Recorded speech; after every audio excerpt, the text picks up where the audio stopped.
Hi guys, Reaper here. Thanks for tuning in. And so we've had a big update today, big patch. So some of the key things are that the Tempest and the Raven have moved down from tier 10 to tier 9, and the Rock and Maelstrom have moved from tier 9 up to tier 10, which I find really good actually. The Maelstrom did look like an okay ship, however it had one less mid slot. It did have the shield boosting bonus.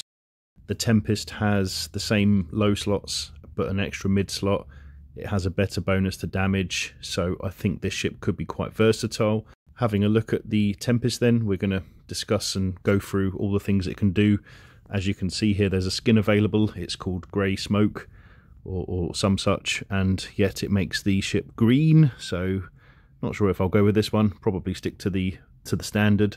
Looking at the attributes, there's only 5% bonus to large cannon damage and 4% to activation for large cannon operation and battleship command, so both boosting damage.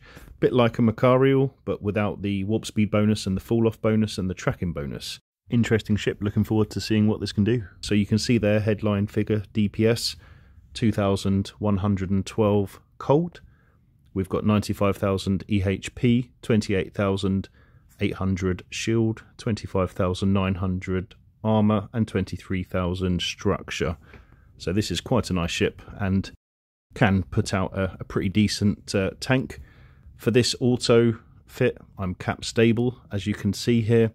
I've got 3 cap control rigs, and I've got the Nosferatu to help there for targeting.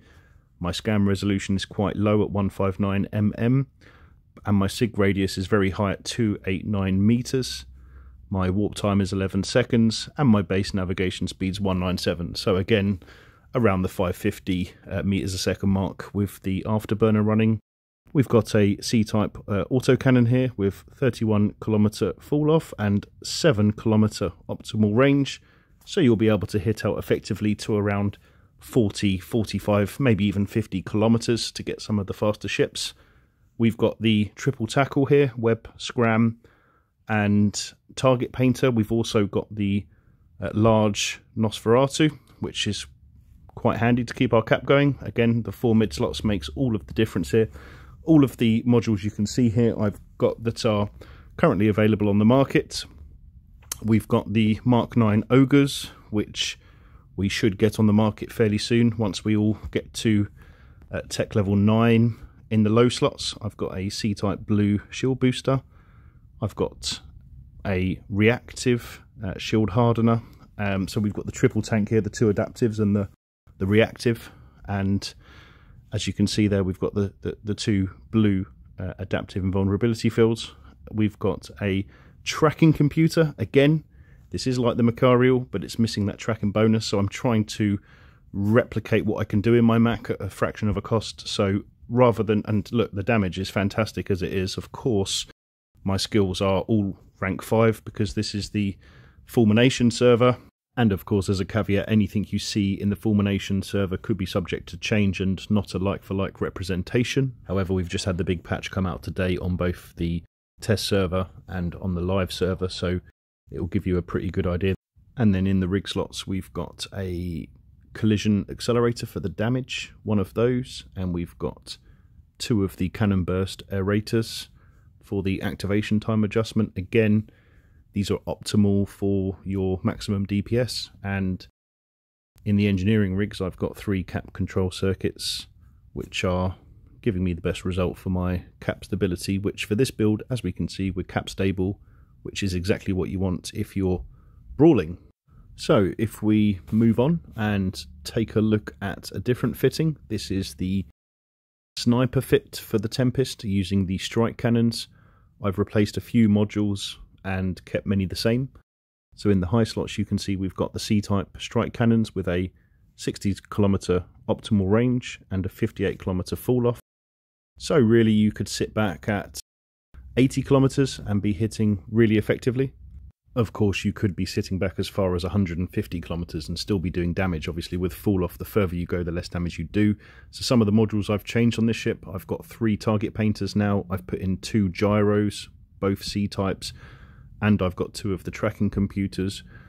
I've also replaced the afterburner for a micro warp drive, again a C-type, and of course, as we're going with a sniper fit, provided sentry drones get fixed and are now fixed, I've got a couple of the bouncers which are giving me a 45 kilometer optimal range, as you can see there, a 72 kilometer fall off and a 35 kilometer operation range. So I'll be able to use these drones and hit out as far as my strike cannons can, and the operation range means as long as I'm within 35 kilometers of the sentry drones, they will continue to function, which I think is ample for what we're looking to do here. My capacitor is a bit shocking, however, I don't need to run that micro warp drive all of the time, and with that module off, I've got 15 minutes cap, which I think will be fine. You could swap a gyro stabilizer for a capacitor battery. Moving on to the combat part to test the auto cannons as well as the strike cannons. First, we're going to do this expert level mission, Nobles game, and we're going to test the strike cannons. So let's see how well the Tempest does against these ships. So we're going to warp into this mission at, I think, around 90 kilometers. That should do it. Gives us enough distance. Again, this isn't a particularly difficult mission, however, I would liken it to some of the more difficult story missions, as these are T10, as it's on the expert difficulty, which you'll unlock at T9. So we're just landing now. Let's see how this plays out. So it looks like they're, yeah, around 90 kilometers away, a bit less, a bit more. Okay, so we're going to put the drones out, the sentry drones. Let's see if the bug is still persisting. Hopefully it's been fixed. We'll find out in a second. I'm going to start by taking out the frigates, of course, the faster moving ships that are on their way over to me at the moment. That scan res did take a long time, so okay, first shot outside of my optimal, inside of fall off, one-shot volley, and with the one gyro running, that's 1900 DPS, which is pretty amazing. Of course, max skills. This ship, who's a bit closer, also moving fast, not quite a one-shot, but very close. And let's see what kind of damage we can do at a further range against a cruiser. So just waiting for that cannon to cycle, and got my target painters on. Wow, that was a big hit. That took him down to almost structure on a single volley for a Tech 10 cruiser. That's pretty good. That's a two-shot volley. And against this Prophecy, we'll see how much damage we can do.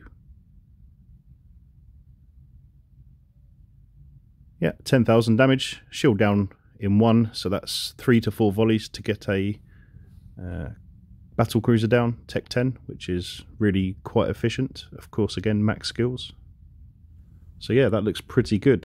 We're here now to test the auto cannons. I've fast forwarded through this wave. This was the second wave. There were no elites, so I've taken the courtesy of skipping to the last battleship, and then on the next wave we should have 2 or 3 elite ships, hopefully some elite frigates, to see whether we can deal with them or not. Of course, with this type of ship and being solo, it can take a bit longer to take out these elite frigates, and this will be an ideal thing to test. But as you can see, we're applying really quite significant DPS to this Abaddon, taking hits of 6,000, 7,000 damage every just under 5 seconds. So that's getting them down really, really fast, especially for a Tech 10 Abaddon. I mean, that's probably one of the tankier ships in the game.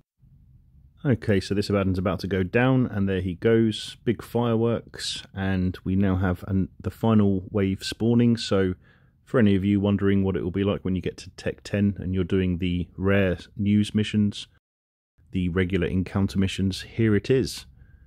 Of course, could be subject to change, Fulmination server, so we don't know by the time we get there. Things could all be different, but we've got these ships being locked down now.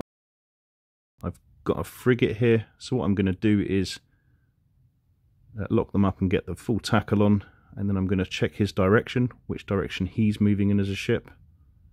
So he's going over there to the right, so I need to manually click on space over to the right and kind of match that, or I could move away as I'm getting some hits on him just there. Manual flying is quite important, especially against the elite frigates. You have to match their vector and travel in the same direction whilst having them webbed and scrammed.